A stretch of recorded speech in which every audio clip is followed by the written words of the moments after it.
Queridos, antes de mais nada, vai lá no canal, curte, compartilha, se inscreva no canal, ativa o sininho para que você receba os vídeos em primeira mão quando eles forem sendo postados. Então não se esquece de nos ajudar, de compartilhar, de comentar, assim como desejar, tá bom? Então me ajuda aí, se inscrevendo no canal, dando o seu like, deixando o seu comentário, compartilhando, isso vai ajudar-nos bastante.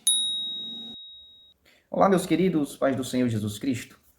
Queridos, eu estou lendo este livro, A Grande Tribulação, Passado ou Futuro, de Thomas Ice e de Kenneth Jeffries Jr., prefaciado por Valtair Miranda. É um debate publicado pela Verbo Publicações e que eu indico bastante.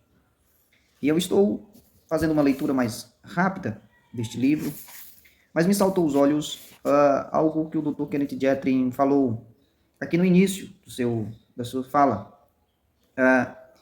Ele vai dizer aqui, na página 20, que o método que ele vai usar para...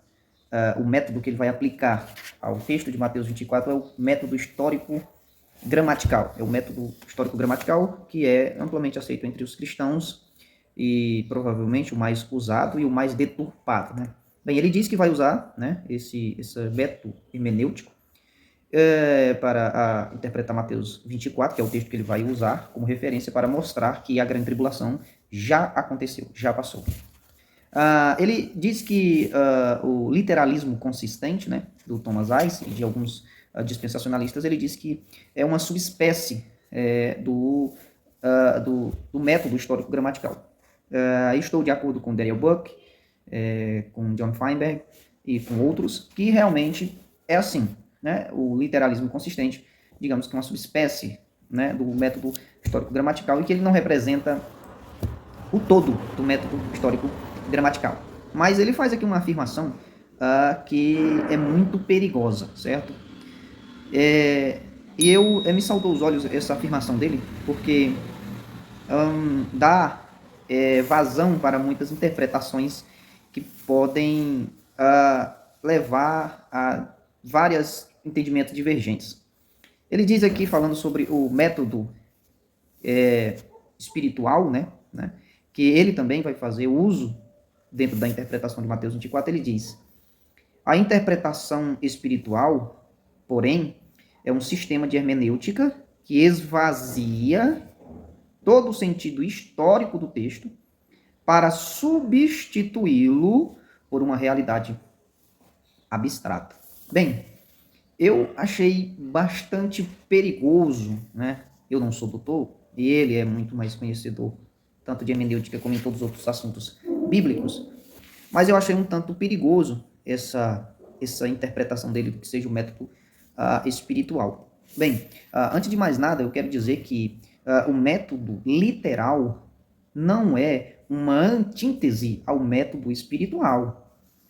E eu acho que ele se perde um pouco no que tange a isso, quando ele vai fazer uma interpretação ou quando ele vai dar um significado do que seja a interpretação hermenêutica espiritual. Então, o literal, ele não está em contrário, né, digamos assim, com o espiritual, certo? O método literal, ele não anula o método espiritual. Eles não são duas realidades opostas, em que se você tem um método literal, você não pode ter um método espiritual, ou se você tem um método espiritual, você não pode ter um método literal. O método literal, ele inclui o método espiritual. Até porque literal não é contrário a espiritual. O espiritual é literal. E o que me salta aqui aos olhos é ele dizer que o sistema espiritual, ele esvazia o sentido histórico. Bem, eu acho um pouco perigoso esse esvaziar, igual o sentido que ele usa aqui em esvaziar o sentido histórico, né?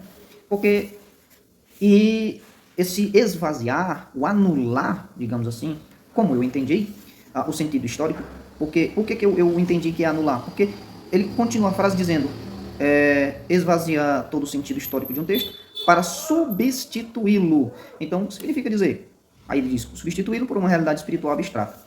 Bem, ele está dizendo que a realidade histórica ela é anulada em face de uma realidade espiritual. E isso é bastante perigoso, muito perigoso, certo?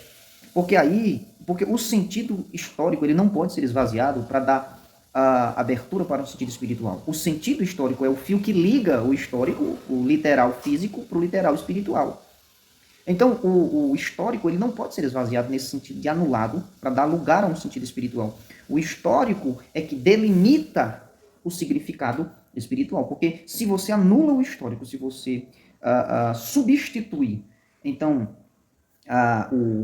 o sentido pode ser variado, dependendo da imaginação do intérprete. E não é assim, certo? A interpretação espiritual, ela vem de um entendimento da sua representação histórica, certo? A representação histórica é que delimita o sentido espiritual daquilo que se está sendo dito, daquilo que está se representando. Então, eu vejo como muito perigoso já de início, esse partido que ele toma aqui sobre o sentido espiritual do texto.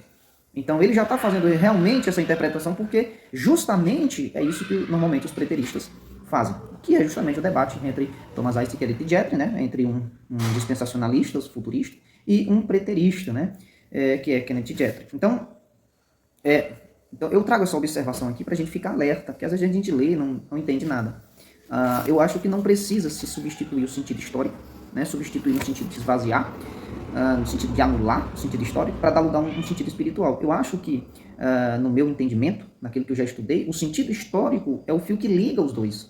Sem o sentido histórico, se você anula o sentido histórico, dá então ao intérprete a liberdade de colocar qualquer interpretação ali naquele texto. Então, fica aqui apenas essa observação para o alerta, para quando você for ler esse livro, porque eu tenho certeza que você vai ler, vá lá na Verbo Publicações, tem lá esse livro maravilhoso, muito bom, já dei uma olhada de relance nele, estou agora fazendo uma leitura mais compassada, e eu indico bastante a leitura desse livro, tá bom? Deus abençoe, fica na paz do Senhor.